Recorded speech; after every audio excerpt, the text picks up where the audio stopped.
On March 10, 2024, at approximately 17:21 hours, officer was dispatched to weapons offense which had already occurred. I read the call notes which stated a subject who lived at address accidentally shot himself and was at Clear Lake Regional Hospital being treated. I made contact with the victim at his residence and identified him as Carl Beard. Carl stated around 15:30 hours he arrived at his residence and decided to clean his weapon, Ruger LC9 serial number 320-28546, he keeps in his truck. Carl stated he removed the weapon before walking into his residence. Carl advised while walking into his bedroom where he would clean the weapon, he attempted to remove the magazine and press the trigger, discharging a round into his right foot.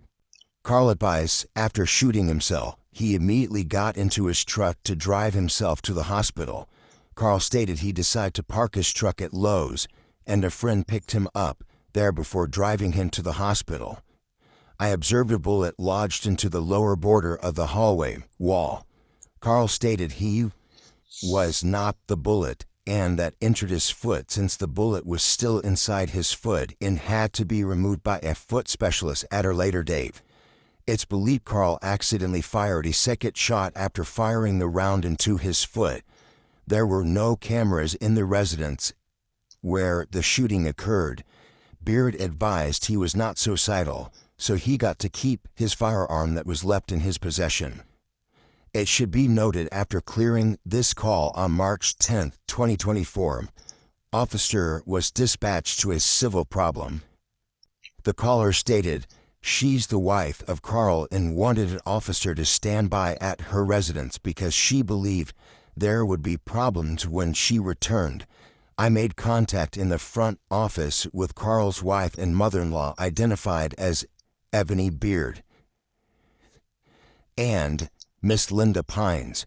When I made contact with the woman, Pines immediately stated, "I'm Linda and I shot my son-in-law in the foot because he is dangerous." Pines advised she was in her room watching TV when she heard a bunch of commotion, which was door slamming and hollering. Pines stated when she entered the living room she observed Carl yelling and hollering and Ebony. Pines advised that she observed Ebony sitting on the couch and Carl walked up to Ebony and was leaning over her while in her face continuing to yell and shout.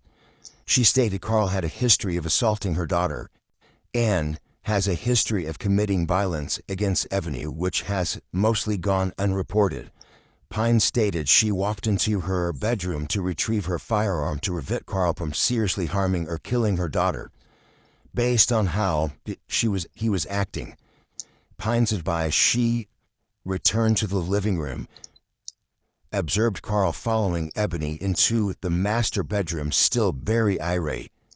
Advised this made her afraid since she knows Carl has a firearm in his bedroom and was afraid that because of his current state would kill her daughter while inside the bedroom, which caused her to shoot him in the foot.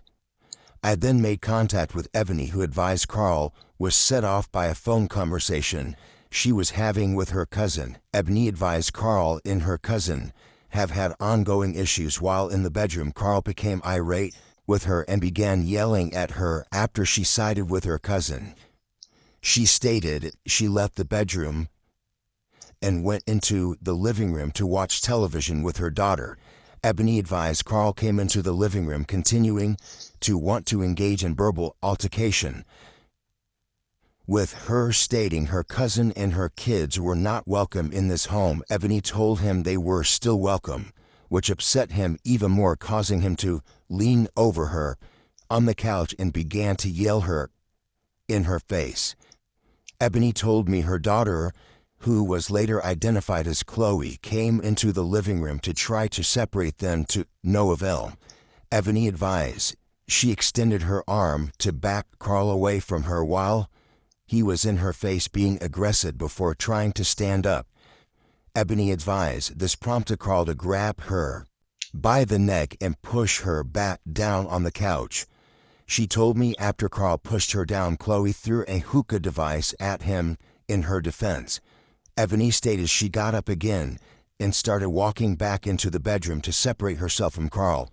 It should be noted, Ebony stated, when Carl grabbed her neck, her pain level was at a 5.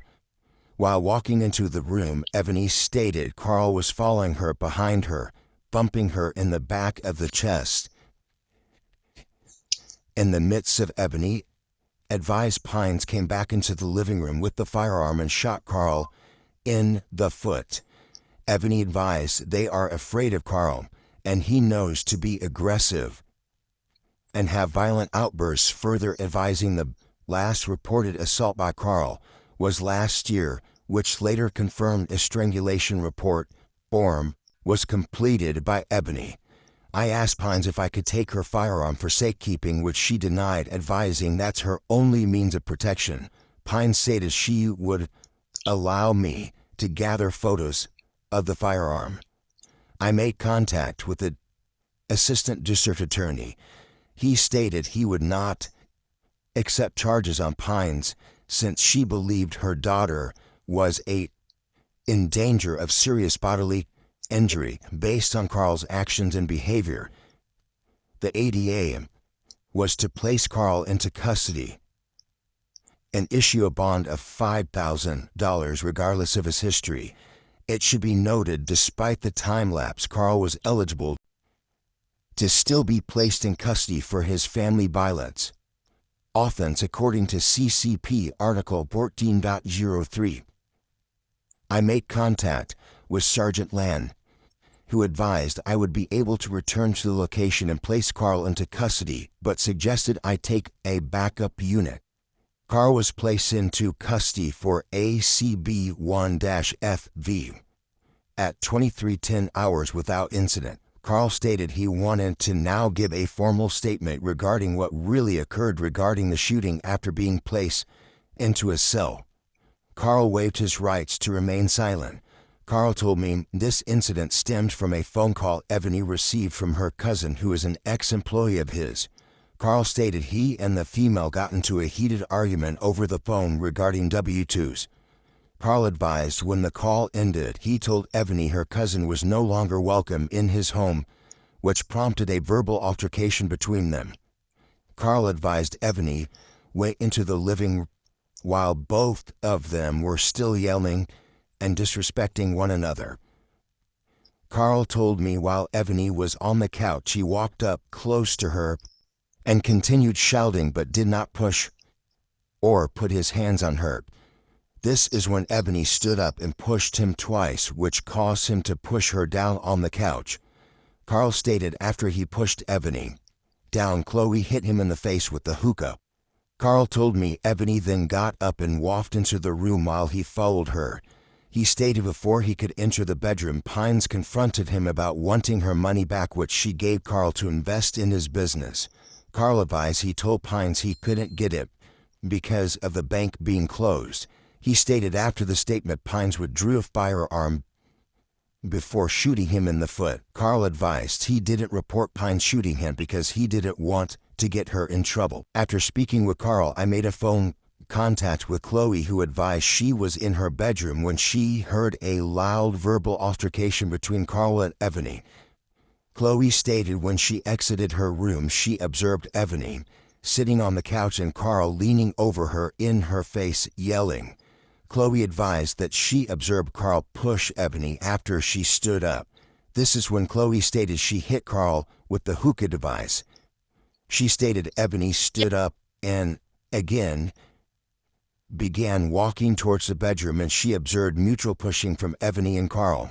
Chloe stated Ebony was walking backwards towards the room, trying to avoid turning her back on Carl when Pines entered back into the living room, shooting Carl in the foot.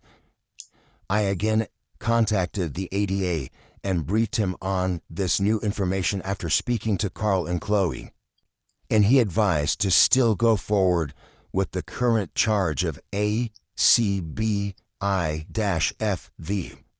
and to not charge Pines nor Ebony with anything.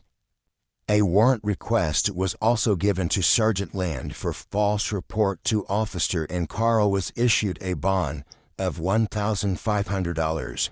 An EPO was also completed on behalf of Ebony and the members of her household.